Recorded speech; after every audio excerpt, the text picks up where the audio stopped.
Did you see that? A ghost. Welcome to Paranormal Pentivity, a show about songwriting, ghostwriting, and everything in between. My name is Nayim and I am your host. Today we are back with part 4 of the Kaalan K.R. Walker Paranormal Pentivity Horror Story Edition. Now, let's speed this shit up because shit starts to snowball down the hill very quickly after this. Basically, what happens the day after he completely destroyed his career without knowing it by sleeping with his best friend is best friend takes all the pictures down. Best friend starts going crazy on the internet. Didn't call them, didn't immediately. I guess they went to the police because he ended up getting arrested. But best friend starts, he's a predator. Stay away from him. He forces women to do XYZ.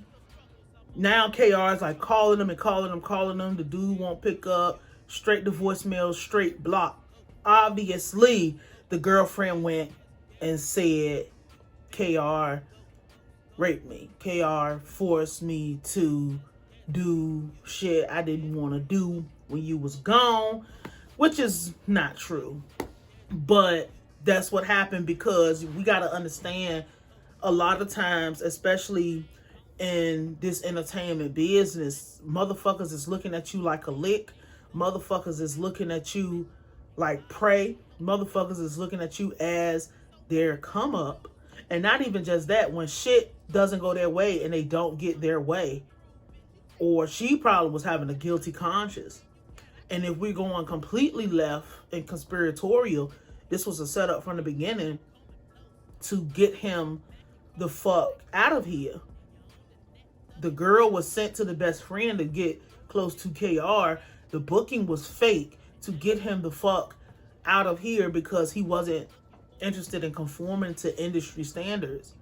That's why he went over and was able to do the acting, and he was good at every single thing. And I mean, completely excellent at every single thing he did. But that's completely left field if you feel like a conspiracy was had. This motherfucker. It's so crazy because the girl's mother or somebody in that girl's life worked for the court system. I think it was the girl mama. But finally, after 2 or 3 weeks, the best friend say, hey, can we meet up and can we talk? And KR is so green. He's like, yeah, we can meet up. And the friend's like, okay, meet me at this store. Blah, blah, blah, blah, blah. Complete setup. Like, and whoever was on the phone, actually not whoever, who was on the phone, the girl, the best friend, and the police was listening.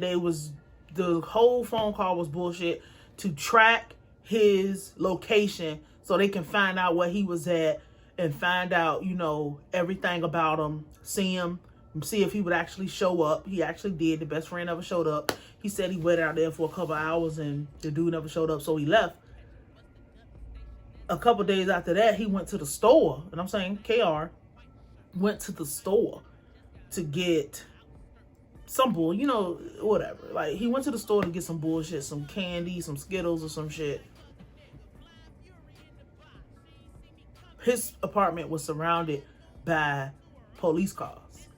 And he said he didn't think that was for him, which is asinine to me, because this is my thing with people coming out and slandering your name and putting false accusations on them. You need to press charges immediately and make an example out of motherfuckers to know that if you say something about me that is claimed that is not true, have fun in court.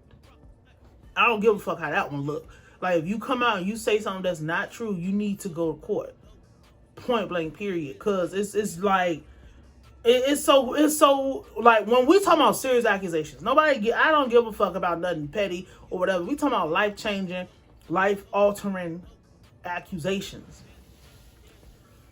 This motherfucker gets arrested. They point guns at him. He goes into shock. Cause this is not no street guy. This is not somebody who's expecting this. Regular average nigga on the good side. He didn't smoke. He didn't drink. He didn't do no drugs. He didn't do nothing. Like, he said every now and then he would, but like, not really.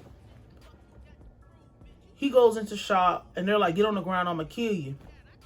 He get a bond. Yeah, because we gotta speed this up. I'm not gonna be here for 7 parts because this shit is weighing me down, to be honest. They give him a bond. He get out. He was talking about how he had a politic in jail, but I don't give a fuck about that. They find out this nigga gets out of jail. They do a press conference and they stick 17 bitches on him. So I think the total was 17. The first total was the one, and they was like, when they arrested him, like, then you know what you did, you know what you did, you know what you did. They never told him immediately. Then 5 hours after arrest, they finally tell him, you know, you are under the arrest for sexual assault. He gets a bond. He said his bond was like 100,000, 150,000, or something like that. You know, he paid his little whatever. He got out. Then they come back, do their press conference and say, you know, he's a monster. He was in the Superfly movie, blah, blah, blah, blah, blah. And then, you know, right before that, now I'm thinking about it, LAPD, notoriously corrupt. Only people that might be more corrupt than LAPD is Chicago PD, if you didn't know. Come back. And, you know, they say, oh, this is an actor. This is going to be easy. And you, in your mind, just hearing that, you just like, bro, what the fuck? Like, what do you mean this is one of them rapper actors? It's going to be easy. We finally got one. That should have been grounds enough to press the charges itself. You know, but whatever. Panicking. When you're in the moment, everything is different in the moment. Like, hindsight is a crazy tool because we can sit here and talk about what he should have did, but I feel like it's important to just talk about these things because you can avoid this shit when you see it. If it comes up, hopefully it don't, and hopefully you have some fucking discernment. But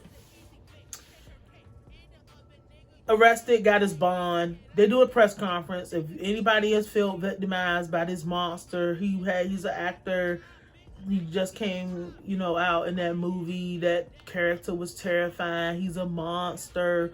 If you felt victimized, if he hurt you in any way, please call whatever the number was. They said the phone started ringing off the hook. And when they did that press conference, the Shaderoom picked up the story and blasted the story out and made it whatever. And this is when, you know, they added them 15. So this is what I'm going to say. I feel like, aside from complete targeting, if you wanted to go full conspiratorial, but targeting in this way where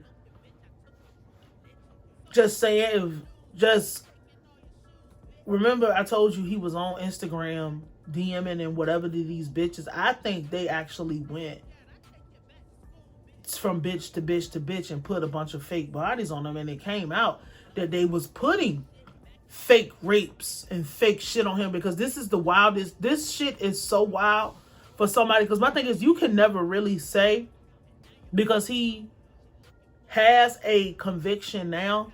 I found it. He does have a conviction now, and we'll talk about that and everything that happened after that in the runoff tomorrow. Yeah, we're only gonna do 5 because I can't keep talking about this shit. But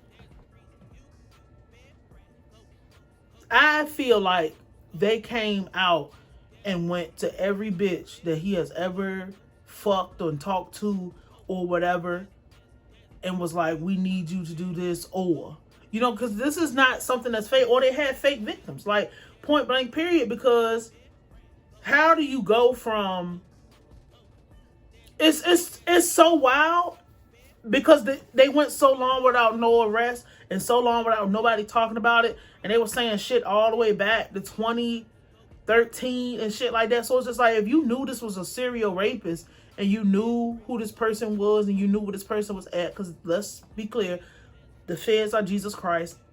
The police are, most of the time, when it's time for your arrest, they already know everything. They just need to make sure they have the facts straight so they can get you the fuck out of here. You know? But we can't absolve him from his role in this, because being foolish and being reckless with your name, being foolish and being reckless with your livelihood often leads to complete and utter destruction. There is no way around it. If you play like you so down to earth and you play like whatever, like no, after a certain amount of notoriety, you shouldn't even be playing like that. And the Shade Room, obviously, when your shit hit the Shade Room, that's fucking it. That audience is not playing no type of assault, no type of whatever. They don't care if it's fake. They just want the tea. They just want the drama. They don't care. And Shade Room never came and clarified. Shade Room never gave no context. Shade Room just repeats whatever the fuck they hear and whatever the fuck they're told. And that is really, I think, getting posted on the Shade Room. I know that the arrest is just like this and whatever, but the shit would have never been as big, and people would have never, I don't want to say people would have never known, but people would have never had the feelings they had about this shit or believed it was real, because somehow, some way, whenever it makes the Shade Room, it's got to be real, because why would it be on the Shade Room? And Shade Room is just not, everybody knows about the Shade Room. Everybody's on the Shade Room. They're big and heavy on the other side of the country. Over here, it might be like, man, whatever, but they're based out of that California, whatever area, you know? So everybody, you know, you make it to the Shade Room, you can either make it, Shade Room can make and break your fucking career. And I think that is when it hit, aside from everything, that is when the shit got so critical. They ain't had no choice but to get this nigga the fuck out of here. So I guess tomorrow I'll just wrap this story up with maybe one or two more parts, but I gotta wrap this up because I got some other shit to talk about. But yeah, Shade Room, police, the girlfriend, everybody set him up, alley-oop his ass for a straight capital F for failure. So this is Paranormal Pentivity Horror Story Edition, Part 4. My name is Nayim, and I will holla at you.